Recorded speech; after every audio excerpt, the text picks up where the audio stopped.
a very brief bit of history of this project. Um, it started back in, I think, 2018 or 19. We got involved in some space research with an international company. We saw that there was the opportunity to use superconductors in space, and there were some very exciting possibilities. Um, I was able to go out and talk to some of the University of Auckland group who were getting very involved in space research, John Cater and Nick Radbury. Um, we also had Chris Hahn join the team, with them very involved in educating a lot of people involved in rocket launch. Uh, so we started with that core team. Also, very quickly, Avinash Rao, who was an ex-Rocket Lab employee, became involved. Avinash was instrumental in sort of shaping the project at the beginning, and has stayed with us throughout.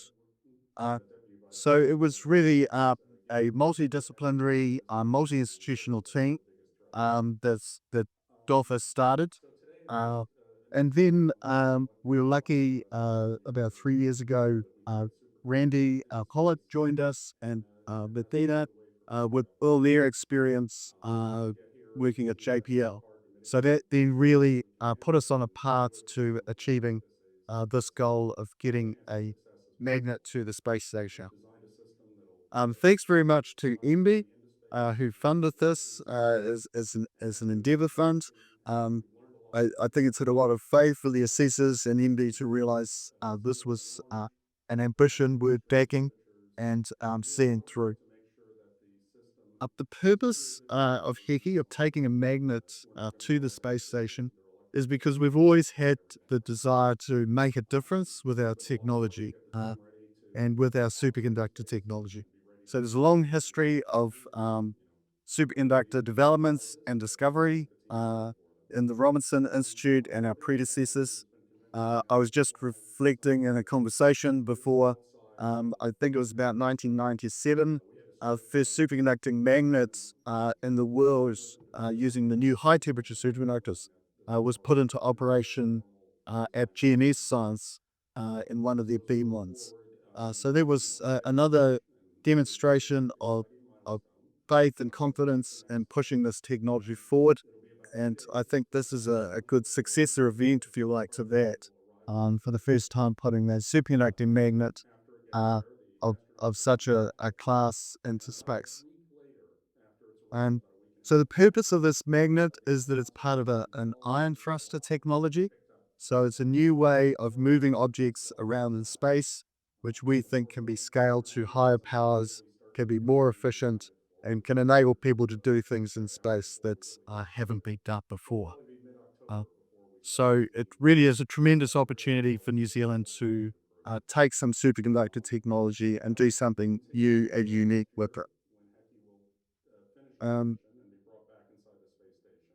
So I'd now like to hand over to Randy Pollock, who's been chief engineer, and he's going to talk about what's actually going to happen now, today, and what we expect to see. Just wanted to start by saying how much of a pleasure it's been to have joined this team and have been part of this experience over the last several years. It's really an amazing group, and it's been phenomenal to learn a lot by working with everyone. I'd also like to acknowledge the artwork that I believe the copy of the Heki cover is there. This was done by Rwidi Aripia, and I encourage you to all look at the write-up about the inspiration for his design. And this is celebrating the names that Deputy Vice Chancellor Rowena Higgins gifted us for Heki for this mission and Kokoko for the biggest thruster. So today is just a next step on what Nick has talked about as a several-year journey to show that we can get superconductors into space and thus pave the way for future applications.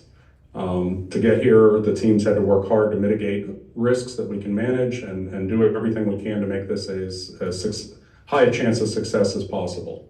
We've designed a system that'll survive the journey into space and work in space, and had to go through testing, and we've learned a lot as we've gotten here.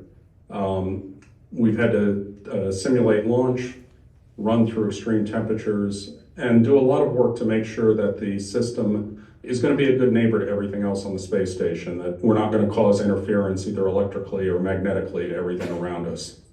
There's been a lot of work to get the team ready to operate in space and be ready to debug anything we find. There will be surprises, but I think the team's ready for them.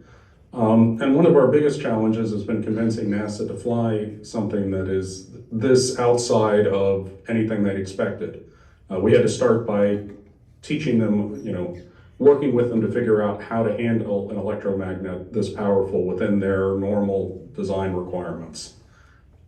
So as we look forward, today's launch, and obviously a big, exciting milestone, but it's just the next step. It'll be about 2 days after launch before the cargo vehicle arrives at the space station. And then after it gets there, the astronauts will unpack Heki, and about a week later, after it arrives, about a week and a half from now, the astronauts will actually install it in the airlock where it can be picked up by the robot arm and installed outside. Of course, once we turn on, it doesn't immediately start doing everything we designed it for. We've got a week or two of checkout before we really get started. So it'll probably be mid-October before we start seeing the real results of what we're hoping to prove. That'll continue on to early next year when Heki will finish its mission and be brought back inside the space station. And at some point afterwards, we expect to see it back on the ground. And it'll be another big celebration like today when we get to see it again after sending it off on its journey. But then we've got a lot of work to see what we can learn. We could not send all of the instrumentation we would have liked to into space with Heki. And so there's a lot that we can learn by bringing it home and taking it apart and seeing what worked and what didn't in a lot more detail. 3, 2, 1. Ignition full power and liftoff. Go Falcon, go Cygnus.